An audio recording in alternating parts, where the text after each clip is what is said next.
जमीन में 6 फीट नीचे लाश दफन कर लगा दिए थे पौधे। लास्ट कॉल ने खोला हाई प्रोफाइल मर्डर का राज। दोस्तों, ये खबर छत्तीसगढ़ की है। छत्तीसगढ़ के दुर्ग जिले का मशहूर शहर भिलाई, मध्य भारत का यह शहर एक बड़ा शिक्षा केंद्र भी है। मगर 7 साल पहले शिवनाथ नदी के किनारे बसा हुआ ये शहर अचानक चर्चाओं में आ गया था। वो दिन था 10 नवंबर 2015। उस दिन भिलाई शहर का पुलिस प्रशासन हैरान परेशान था।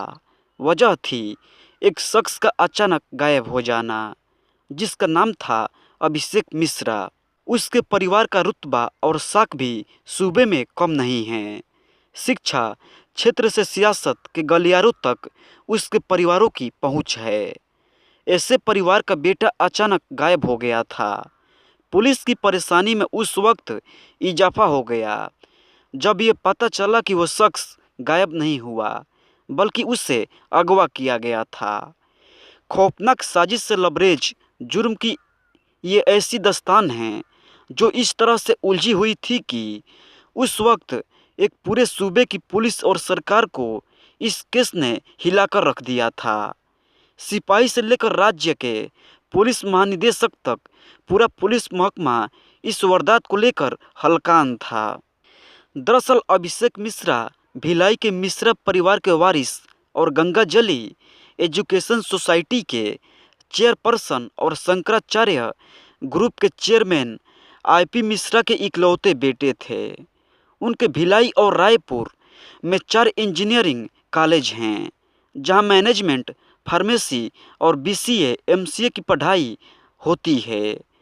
पूरा मिश्रा परिवार अभिषेक पर जान छिड़कता था। उसी साल रायपुर में हुए चैंपियन टेनिस लीग में शामिल होने वाली रायपुर रेंजर्स टीम के मालिक वही थे। यही नहीं, अभिषेक ने नक्सल समस्या पर आधारित आलाप नाम की एक फिल्म भी प्रोड्यूस की थी। 10 नवंबर 2015 की शाम अभिषेक मिश्रा को अगवा कर लिए जाने की खबर आई थी।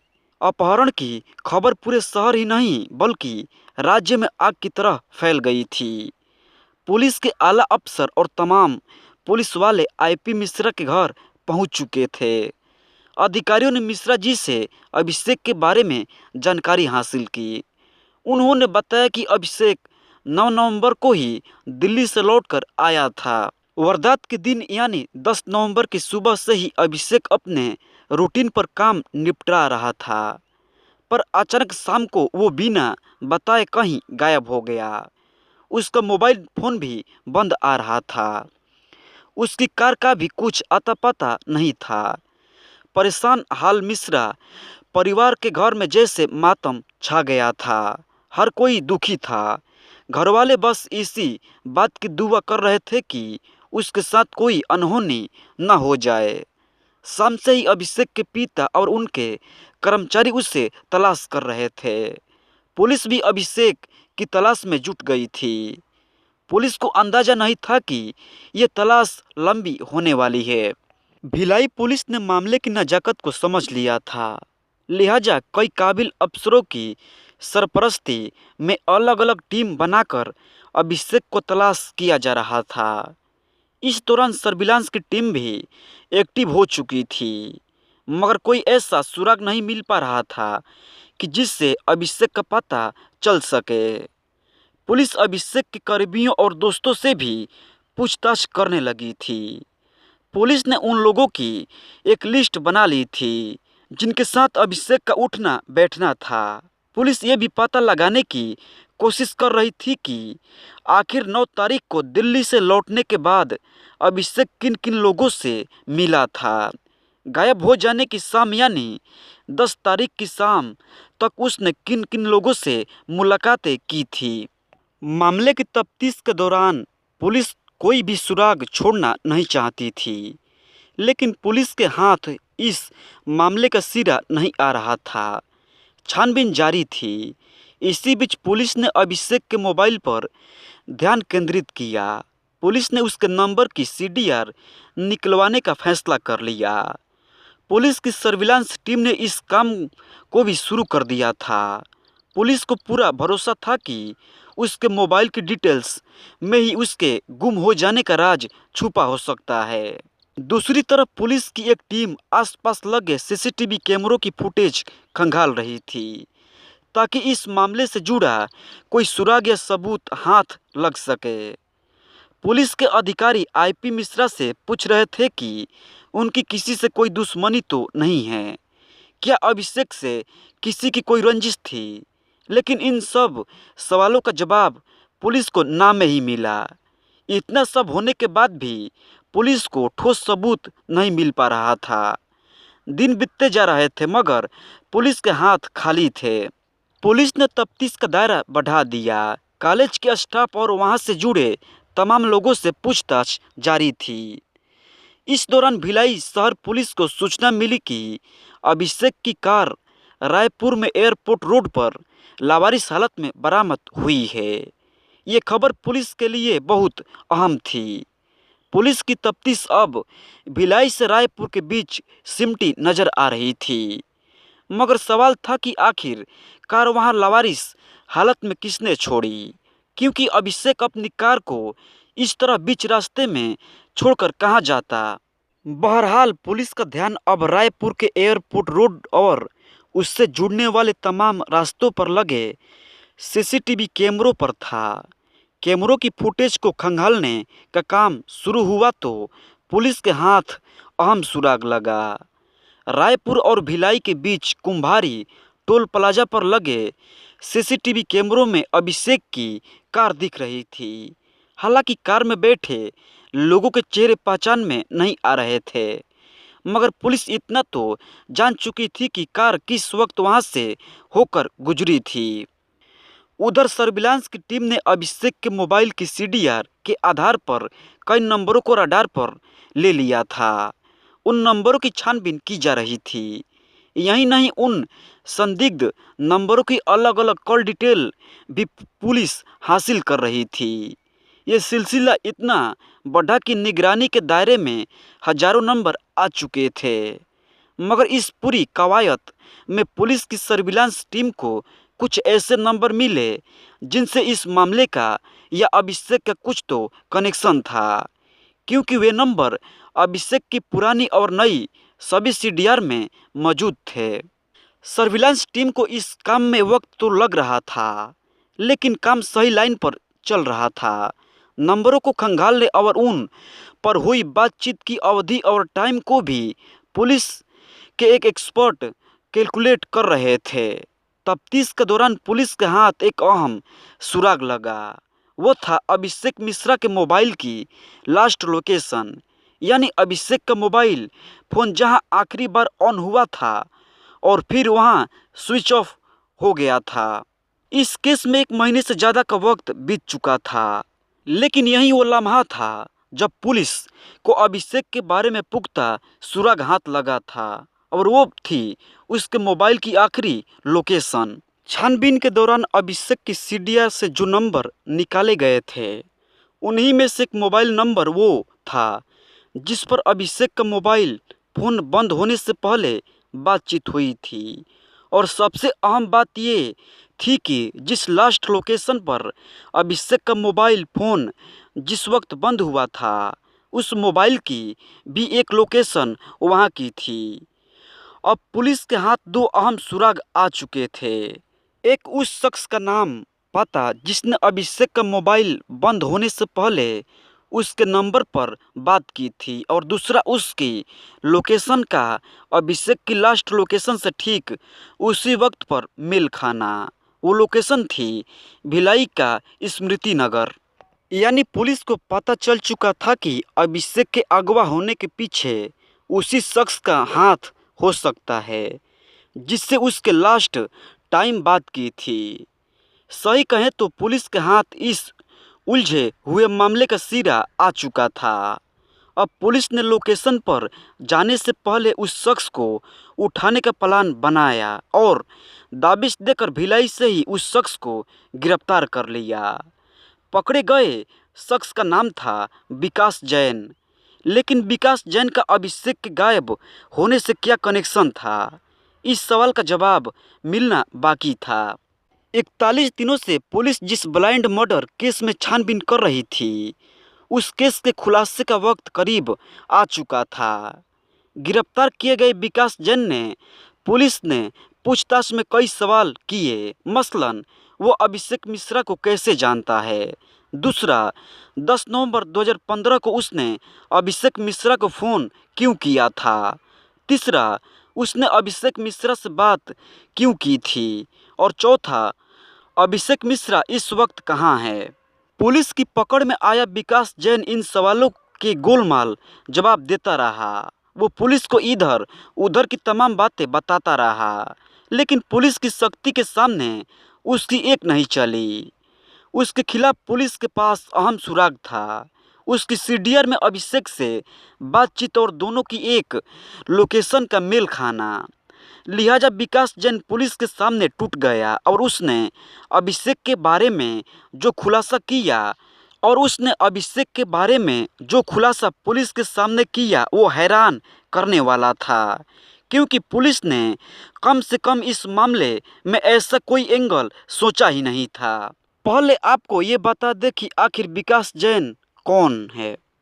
अभिषेक मिश्रा के भिलाई वाले मैनेजमेंट कॉलेज में एक टीचर हुआ करती थी, जिसका नाम था किमसी कंबोज। लेकिन शादी के बाद वो किमसी जैन हो गई थी, क्योंकि उसका पति कोई और नहीं बल्कि वही विकास जैन था, जिसे पुलिस ने अभिषेक को अगवा किए जाने के मामले में गिरफ्तार किया था। पुलिस विकास के सामने सवाल रखती जा रही थी, विकास सवालों के जवाब देता जा रहा था। पुलिस उसके जवाबों से सवाल निकालती रही थी और वो उन सवालों के जवाब देकर पुलिस के सामने एक खौफनाक साजिश का पर्दा फाश कर रहा था। विकास ने पुलिस को बताया कि अभिषेक मिश्रा अब इस दुनिया में नहीं है। उसकी लाश भिलाई के स्मृति नगर इलाके में दफन है। अब पुलिस को पता चल चुका था कि अभिषेक मिश्रा का कत्ल हो चुका है। इस खुलासे के बाद पुलिस के सवाल जारी थे। विकास ने पुलिस को बताया कि स्मृति नगर में उसके दोस्त विजय का घर है। किमसी और विकास ने अभिषेक को फ़ोन कॉल करके वहीं मिलने के लिए बुलाया था। 10 नवंबर की शाम 6 और 7 बजे के बीच में अभिषेक उनसे मिलने के लिए स्मृति नगर पहुंचा था। विजय के घर में पहले से ही किमसी कंबोज, विकास जैन और उसके चाचा अजीत सिंह भी मौजूद थे। जैसे ही अभिषेक उस घर में दाखिल हुआ, पीछे से विकास जैन ने लोहे की रॉड उसके सिर पर पूरी ताकत से वार किया। अभिषेक इस वार को झेल नहीं पाया और अधमरा होकर जमीन पर गिर पड़ा। विकास अपनी करतूत की गठरी खोलता जा रहा था। पुलिस वाले ध्यान से उसके अजीम गुनाह की दास्तान सुनते रहे थे। विकास ने एक लंबी सांस लेकर आगे बताया, जब अभिषेक जमीन पर गिर पड़ा तब विकास जैन और उसके चाचा और ससुर ने मिलकर चाकू से उसके शरीर को गोद डाला। घर के उस कमरे में हर तरफ खून ही खून बिखरा हुआ था। अभिषेक की सांसों की डोर टूट चुकी थी। अब उसका जिस्म ठंडा पड़ चुका था। अब बारी थी अभिषेक की लाश को ठिकाने लगाने की, तो उसकी तैयारी भी विकास जैन ने पहले से कर रखी थी। पूछताछ करने वाले पुलिस अफसरों को भी इस बात का एहसास हो गया था कि विकास जैन उस दिन किसी भी हाल में अभिषेक का कत्ल करना चाहता था और उससे ऐसा ही किया। विकास ने पुलिस को बताया कि अभिषेक खून से सनी लाश को उन तीनों ने मिलकर एक बड़े पॉलिथीन बैग में भर दिया था। इसके बाद उसने विजय के घर के आंगन में पहले से खोदे गए 6 फीट के गड्ढे में उसकी लाश को डालकर ऊपर से मिट्टी डाल दी थी। यही नहीं, उस मिट्टी में फूल पौधे भी लगा दिए थे ताकि किसी पर उनको शक न हो। इसके बाद विकास और विजय अभिषेक की कार लेकर भिलाई से रायपुर पहुंचे और प्लान के मुताबिक अभिषेक की कार वहां एयरपोर्ट रोड पर लावारिस छोड़कर एक बाइक से वापस भिलाई लौट गए। वे कार लेकर कुम्भारी टोल प्लाजा से निकले थे, इसलिए वहां लगे सीसीटीवी कैमरे में अभिषेक की कार दिख भी रही थी, लेकिन उसमें बैठे लोगों के चेहरे पहचान में नहीं आ रहे थे। पुलिस ने 23 दिसंबर 2015 की सुबह विकास जैन की निशानदेही पर भिलाई के स्मृति नगर में मौजूद विकास के घर पर छापा मारा। विकास की बताई जगह पर जब पुलिस ने खुदाई कराई तो जमीन के 6 फुट नीचे से अभिषेक मिश्रा की सड़ी गली लाश बाहर निकल गई। उस लाश की शिनाख्त करना मुश्किल हो रहा था। अभिषेक के परिवार वालों को भी पुलिस ने इत्तला दे दी थी, वो भी मौके पर पहुंच चुके थे। परिजनों ने लाश के जूतों, अंगूठी और कपड़ों के आधार पर उसकी शिनाख्त कर ली थी। हालांकि पुलिस ने इसके बाद लाश का डीएनए भी कराया था। इसके बाद अभिषेक की लाश को पहले रायपुर के अंबेडकर अस्पताल में पोस्टमार्टम के लिए भेज दिया गया और फिर वो लाश घरवालों के हवाले कर दी गई। 24 दिसंबर को मिश्रा परिवार ने अपने लाडले अभिषेक मिश्रा का अंतिम संस्कार किया। इस केस में अभी एक अहम सवाल बाकी था, आखिर विकास जैन ने अभिषेक मिश्रा का कत्ल क्यों किया? विकास जैन की अभिषेक मिश्रा से क्या दुश्मनी थी? दरअसल ये मामला लव ट्रायंगल का था। इसका खुलासा खुद इस साजिश के मास्टरमाइंड विकास जैन ने पुलिस के सामने किया। विकास ने पुलिस को बताया कि उसकी पत्नी शादी से पहले अभिषेक मिश्रा के कॉलेज में पढ़ाती थी। वहीं उसकी मुलाकात कॉलेज के डायरेक्टर अभिषेक मिश्रा से हुई थी। अभिषेक मिश्रा किमसी कंबोज को चाहने लगा था। दोनों एक दूसरे के करीब आ गए थे, लेकिन इसी दौरान किमसी कंबोज ने अचानक कॉलेज छोड़ दिया और उसकी शादी विकास जैन के साथ हो गई। जब ये बात अभिषेक को पता चली तो वो बौखला गया। वो किमसी को बार बार फ़ोन करता था, उससे मिलने की जिद करता था। वो चाहता था कि उन दोनों का रिश्ता पहले की तरह चलता रहे। विकास के मुताबिक किमसी कंबोज अभिषेक से तंग आ चुकी थी। परेशान होकर उसने ये बात अपने पति विकास जैन को बताई। इसके बाद विकास ने अभिषेक को ख़त्म करने की खौफनाक साजिश रच डाली। इस साजिश में उसने अपने दोस्त विजय और किमसी जैन के चाचा अजीत सिंह को भी शामिल किया। इस हत्याकांड का सनसनीखेज खुलासा होने के बाद पुलिस ने किमसी जैन, विजय और अजीत को भी गिरफ्तार कर लिया। कत्ल के इस मामले में जांच पूरी होने के बाद दुर्ग की जिला अदालत ने पुलिस के चार्जशीट में दाखिल की। कत्ल के इस मामले में जांच पूरी होने के बाद दुर्ग की जिला अदालत में पुलिस ने चार्जशीट दाखिल की। इस केस में साल 2016 से लेकर अब तक सुनवाई चलती रही। पिछले साल यानी 11 मई 2021 को अदालत ने इस केस में ऑनलाइन फैसला सुनाया, जिसमें किमसी जैन को अदालत से बरी कर दिया गया, लेकिन विकास और अन्य दोषियों को उम्र कैद की सज़ा सुना दी गई। साथ ही दोनों पर आर्थिक जुर्माना भी लगाया गया। अब उनकी सारी जिंदगी सलाखों के पीछे बीतेगी। लव मैरिज, धोखा और खूनी साजिश। बीवी का कत्ल कर 7 टुकड़ों में काटी थी लाश, ऐसे खुला था राज। आज से करीब 4 साल पहले की बात है। दिल्ली के एक रिहायशी इलाके में पुलिस को एक लड़की की लाश मिली थी, जिसे कातिल ने 7 टुकड़ों में काटकर एक कार्टून बॉक्स और बैग में सलीके से पैक किया था। लाश के टुकड़ों से साफ पता चल रहा था कि वो लाश किसी लड़की की थी, लेकिन शुरुआती छानबीन में ना तो मरने वाले की पहचान पता चली और ना ही कातिलों का कोई सुराग ही मिला। फिर अचानक कार्टून बॉक्स पर लिखे कुछ शब्द पुलिस को दिखाई दिए और वहीं इस केस में पहला सुराग बने। इस कहानी की शुरुआत कूड़े के ढेर में मिले एक कार्टून बॉक्स और बैग के साथ हुई थी। जब दोनों को खोला गया तो उसमें 7 टुकड़ों में कटी एक लड़की की लाश मिली थी। पहचान के लिए कोई निशानी भी नहीं थी। सवाल था कि आखिरकार लाश किसकी थी? किसने एक जीते जागते इंसान को 7 टुकड़ों में तब्दील कर कूड़े के ढेर तक पहुंचा दिया था। 21 जून 2018 दिल्ली। सरिता विहार जैसे घने रिहायशी इलाके से सटे एक कूड़ा घर में लोगों की निगाह दो ऐसी चीज़ों पर पड़ी थी जो आमतौर पर कचरे के ढेर में नहीं होती हैं। ये थी एक बड़ा सा बैग और बैग के पास एक पैक कार्टून बॉक्स। लेकिन सिर्फ इन दो चीज़ों ने लोगों का ध्यान अपनी ओर नहीं खींचा, बल्कि इनसे आती बदबू से भी लोग परेशान थे। लोगों का माथा ठनका और उन्होंने पुलिस को इत्तला दी। अगले चंद मिनटों में दिल्ली पुलिस मौके वारदात पर जा पहुंची, लेकिन बैग और बॉक्स को खंगालते ही पुलिस वालों के पैर ठिठक गए। उस कार्टून बॉक्स में एक लड़की की लाश थी, वो भी 7 अलग अलग टुकड़ों में।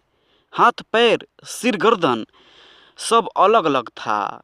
पुलिस ने लाश बरामद की और उसे पोस्टमार्टम के लिए भेज दिया। जिस तरह लाश को 7 अलग अलग टुकड़ों में काटकर बैग और कार्टून बॉक्स में भरकर निपटाया गया था, उससे ये तो साफ था कि मामला कत्ल का है। लेकिन मरने वाली लड़की कौन थी, कहाँ रहती थी, उसका कत्ल किसने किया, लाश के इतने टुकड़े किन हालत में किए गए, ये सभी सवाल अभी अनसुलझे थे। पुलिस को इन तमाम सवालों के जवाब जानने और कातिल तक पहुंचने के लिए सबसे पहले मरने वाली लड़की की पहचान करनी थी। लेकिन दिक्कत ये थी कि आसपास के लोगों से पूछताछ करने और बैग और कार्टून की पूरी कहानी बताने के बावजूद मरने वाली लड़की की शिनाख्त नहीं हो पाई थी। यहाँ तक कि लड़की ने जो कपड़े पहने थे, पुलिस ने आसपास के लोगों को वो कपड़े भी दिखाए, लेकिन कहीं कोई सुराग नहीं मिला। आसपास के इलाके के तमाम गुमशुदा लोगों की लिस्ट निकाली गई, लेकिन कुछ पता नहीं चल सका। इस कोशिश में कई रोज निकल गए। इस बीच तफ्तीश के दौरान पुलिस की नज़र एक ऐसी चीज़ पर पड़ी जिससे उससे उम्मीद होने लगी कि शायद इससे मरने वाले के कोई सुराग मिल जाए। कातिलों ने जिस कार्टून बॉक्स में लाश के टुकड़े भरकर फेंके थे, उस पर एक कुरियर कंपनी का पता लिखा था। पुलिस ने सोचा कि शायद इस पते से ही कोई रास्ता निकले।